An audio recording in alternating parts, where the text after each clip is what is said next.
Asalaamu calaykum waraxmatullah. Kulanti wacan mar kale kusoo dhawow muuqaal cusub. Muuqaalkeena maanta wuxuu ku saabsan yahay waxaa jira sheeyo badan aan isticmaalno ama aan aragno nolol maalmeedkeena, laakiin aanan ogeyn ujeedka dhabta ah ee loo sameeyay ama ay u taagan yihiin. Muuqaalkan waxaan kusoo gudbin doonaa 8 shay oo laga yaabo inaadan u fiirsan qaabkay u samaysan yihiin ama ujeedkooda.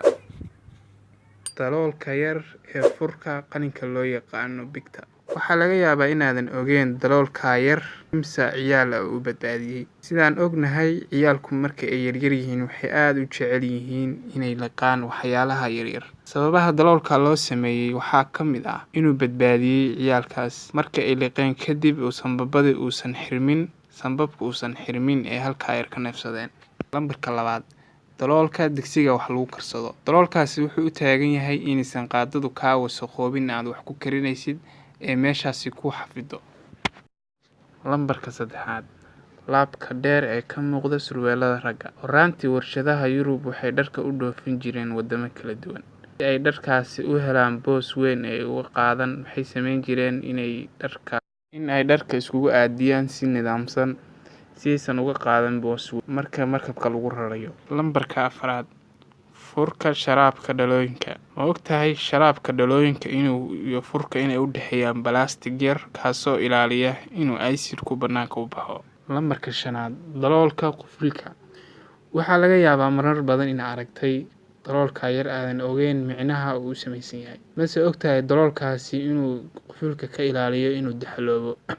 Daloolkaasi wuxuu ka ilaaliyaa qufulka inay biyaha roobka ay ku sii dhex jiraan halkaas oo daxal ku noqdaan. Lambarka 6, ookiyaalaha madow ama afka qalaad loo yaqaan sunglasska. Waxaa laga yaabaa dadka qaar inaysan ogeyn ujeedka laga lahaa. Waa run, wuxuu ka difaacayaa ilayska qorraxda.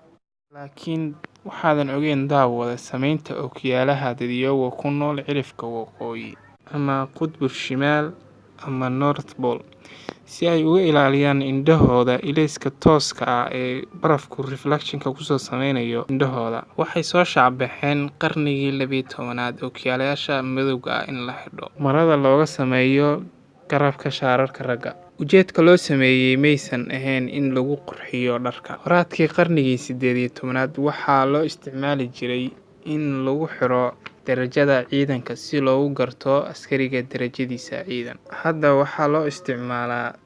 laakiin waxaa loo isticmaalaa ku qaadashada boorsooyinka garabka. Lambarka 8, guntida shaararka kaga taal gadaal. Waxaa shaararka loogu sameeyay inay qabato waxyaalo badan.